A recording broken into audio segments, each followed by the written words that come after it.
What's up, ladies? Today we're going to be playing in this gorgeous full lace wig. She's 613 blonde with a dark root. She was sent over by the company Beahairs, and even better, she was body wave, so she was full of texture.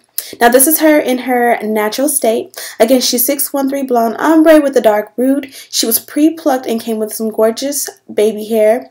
So we're going to begin the process of dyeing. We have 2 boxes of the Revlon Color Silk. Those are dark ash blonde, and then this one here is just dark blonde. Now normally I would use about 3 to 4 boxes of one color, being the dark ash blonde, but you know, I ran out, so I improvised and I had 1 box of that other, so I did not have to go out to the drugstore, and it turned out perfect. You're going to have the perfect mixture of the ash tone, but you still will have a little bit of warmth, especially in the root, which will be perfect to make this blend with your complexion. So how I apply the dye, it's very simple. I really don't do any techniques. I literally just, mix together A plus B, shake it up, and I literally just pour it on there. I use my hands, which are protected with gloves. The box does come with some clear plastic gloves, which those kind of fit loose, so I used my own. And I'm just going to saturate the entire wig. That's that first part in the back, and as you guys can see, it already has that gray ash tone. Now, it is a little bit scary because you're going to look at your wig and be like, why does it look so gray? I didn't want gray. It for some reason comes out gray, with the dye on it, but once you rinse it out and shampoo and all that, it ends up being the perfect ash blonde. So you see here, I finally was almost done at the very top center, and I had ran out, so that's when I implemented that last bottle of that dark blonde, and that pretty much covered the root mainly in the front and the center. And I went ahead off camera and just mixed all the colors all together. Like, I kind of tried to make sure that everything was saturated,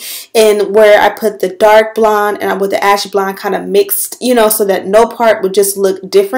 And as you guys can see, these are the results. It's a nice warm tone in the roots. If I would have just stuck with the ash blonde, it would have still been really light, or much lighter than the original color of the root, but it would not be as, like warm brown, I would say, but still gorgeous nonetheless. So I'm definitely pleased with this look. So now we're going to go ahead and style her. First, you cut off the lace. Off camera, I did add an elastic band. So when you're cutting around the ear, be sure not to cut that off. You probably can see there in a little bit. Also here, this is what the hairline looks like after dyeing. Now you guys can see a little bit in there. The knots did lighten, but they still are a little bit, they're basically the same color as the root. So if you want to go back and bleach the knots, that's definitely an option. For me, I feel like they were okay because they were still lightened. I'm just going to use a foundation powder, the same color as my skin at the end. Now, this is not a good depiction because I did not comb the hair out, but I just wanted to show you guys that this is a full lace wig, and it does have that dark brown root all throughout. Of course, it's lightened because of the color I put on there. And to specify, in case, sometimes people are unclear, I did not put a different dye on the root. I used those 3 boxes of dye, and I just saturated them everywhere all over the wig and tried to just mix the colors up so that, not one section would be ash brown, ash blonde, and another section be just a regular blonde. I kind of wanted to mix it in a way.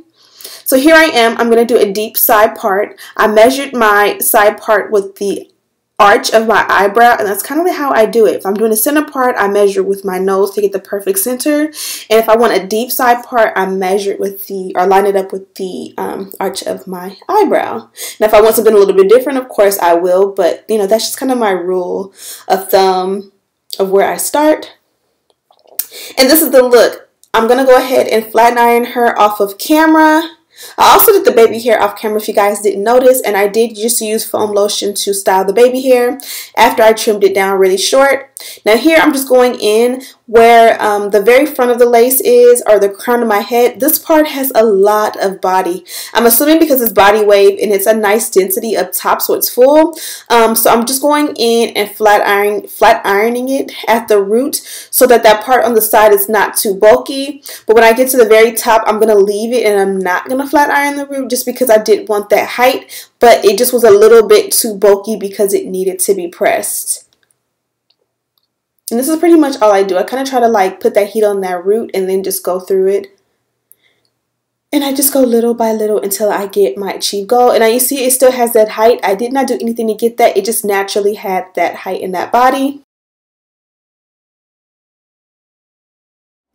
And this is what the wig looks like in a ponytail. Again, this one is a full lace wig, so my braids are not flat, and you're gonna see that it's a little bit bulky. But if my braids were flat under here, this sits as like the perfect flat ponytail. You can go ahead and bomb the back down. If my braids were flat, I would not have to do that. But I just kind of wanted to show you guys that this one is super duper versatile. Now the dark root obviously would fit me well, but the 613 doesn't look as good on me as like this. So it's very simple to get to this color. My go-tos are either if I'm going to do a toner, I'm going to do a Wella T18, and sometimes I'll mix it, or I'll do a T28, which gives you the ash blonde, but it's a little bit darker. So it's kind of like the T18 for me, and Wella is like my translation of the Revlon box dye ash blonde, and then the T28 is like my translation of the ash dark blonde, which is what I did today. Now understand that a toner and a hair dye are two different things. So if you're using the Wella T18, that's going to rinse out over time, especially if you're washing the hair and you're wearing your wigs constantly. But I know for the average normal person, or a normal human being who does not do hair reviews, I would go with a permanent version of that. And like I said, the Revlon is very affordable. The Color Silk line, I really love those box dyes. I know I've had plenty of people who are more knowledgeable about hair dyes and things like that tell me that those dyes are not safe for hair, or they're very harmful for hair rather. And when it comes to my natural hair, I probably would use a nicer or better dye for my real hair. But as far as extensions go, I've never had the Revlon you know, ruin my hair or anything like that. So of course use it at your own discretion, but according to like hair school snobs, that's not really a good thing to put on the hair. Just a disclaimer. And like I said before, you can't compare them literally. Like the Wella and the Revlon are two different things. One is a toner, one is a dye, a box dye at that. So they serve different purposes, but just in the general sense of like, hey, I really want to get to this color, what are my two options that you could come up with, or that you know from personal experience. And those are my two that I've done multiple times. But yeah, everything about this hair was awesome. I didn't get any crazy tangling or shedding after the fact, but the hair was in a nice box like this. It had a ribbon on it, and then you have your bag that the wig came in. It tells you the specifications. This one is 22 inches, 1B613. It's a medium cap 2. It's Brazilian version hair, and again it was body wave texture. You guys seen in the beginning it still had a wavy texture, so it did not lose. In this box with the wig in, it was also inside of this bag here, so this is really cool to keep as well. And yeah, I don't have any complaints. If I can say one thing, I probably would say that I wish the wig was a little bit fuller, but normally whenever you do a full lace wig, I find the majority of companies, when they send full lace wigs, or even when I purchase my own, they are most of the time a more natural density. So if you do want something a little bit fuller, they definitely have other options on the website. Everything is listed in the description bar. Just go ahead and click and shop away. Thank you guys so much for watching. Happy New Year. Happy 2019. Let's get to these goals and crush them. Also, don't forget to subscribe, like this video, share with your friends, and as always, I'll see you in the next one.